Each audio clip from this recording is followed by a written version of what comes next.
Assalamualaikum warahmatullahi wabarakatuh. Perkenalkan, nama saya Raihan Sabil dari Prodi Komunikasi Penyiaran Islam 3B. Di sini saya akan menyampaikan tentang sejarah awal masuknya Islam di Asia Tengah. Islam mulai masuk ke Asia Tengah pada abad ke-8 Masehi melalui transaksional dan penaklukan umat Muslim juga pada saat itu di bawah pimpinan Abu Hafs Qutaibah bin Abi Salih di zaman pemimpinan Khalifah Umayyah. Dan ada beberapa sumber juga yang mengatakan bahwasanya Islam mulai masuk ke kawasan ini sejak awal kepemimpinan Umar bin Al-Khattab, kemudian berlanjut lagi kepada Khalifah Utsman bin Affan. Islam mulai memasuki fase stabil di mana saat memenangkan pertempuran atau pertarungan Sungai Talas pada tahun 751 Masehi di dinasti Tang di bawah kepemimpinan Khalifah Abbasiyah. Nah, pada saat itu Islam mulai masuk ke seluruh penjuru Asia Tengah. Masa keemasan.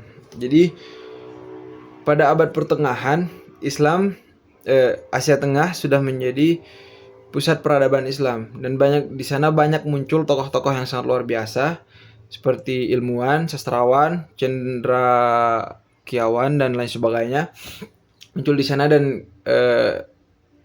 sejarah intelektual mereka masih kita rasakan sampai saat ini.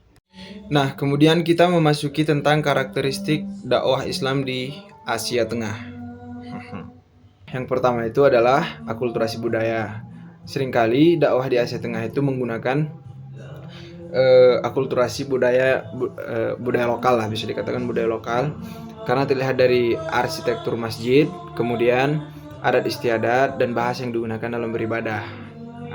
Nah, kemudian yang kedua yaitu peran ulama dan sufi. Jadi ulama dan sufi sangat berperan penting pada penyiaran Islam di Asia Tengah. Mereka tidak hanya jadi pemimpin agama, melainkan menjadi cenderawan dan penyiaran budaya. Jadi mereka tidak hanya memimpin agama, tapi juga ada bau-bau kebudayaannya gitu. Yang ketiga yaitu mendirikan madrasah. Jadi bukan cuma ulama dan sufi, tapi juga madrasah sangat berperan penting dalam dakwah Islam untuk mengajarkan atau mewarisi budaya, kemudian ilmu pengetahuan tentang Islam di sana. Kemudian yang terakhir yaitu kebersamaan dan solidaritas. Islam di Asia Tengah menekankan kebersamaan dan solidaritas terhadap sesama muslim. Hal ini terlihat dari berbagai hal yang dilakukan seperti beribadah, kemudian beraktivitas dengan baik. Nah, kita memasuki dinamika Islam di Asia Tengah, karena tidak mungkin Islam tenang-tenang saja di sana. Seperti yang terjadi pada masa Soviet pada tahun 1911 sampai 1991. Nah, pada saat itu pemerintah di sana dikenai pembatasan ketat, dikarenakan meskipun keyakinan terhadap agama tidak sepenuhnya hilang atau tidak dihilangkan, pemerintah di sana mendorong masyarakat untuk menganut sistem sekuler dan mengadaptasi cara berpakaian dan budaya Eropa.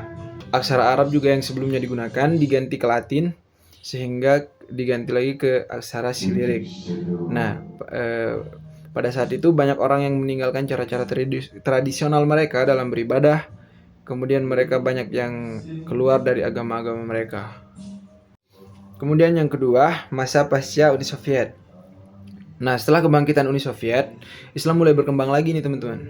Islam mulai berkembang, masjid yang sebelumnya ditutup dibuka kembali, kemudian madrasah berdiri lagi. Tapi di samping itu banyak juga berkembang aliran-aliran Islam yang baru, yang mereka tuh lebih radikal, lebih ekstrim lagi. Kemudian yang terakhir yaitu tantangan Islam di Asia Tengah pada saat ini. Jadi Islam di Asia Tengah pada saat ini memiliki beberapa tantangan, yaitu seperti globalisasi, modernisasi, dan konflik politik. Beberapa negara di kawasan ini juga memiliki masalah seperti ekstremisme, terorisme, dan diskriminasi agama. Sekian. Terima kasih atas perhatiannya. Wassalamualaikum warahmatullahi wabarakatuh.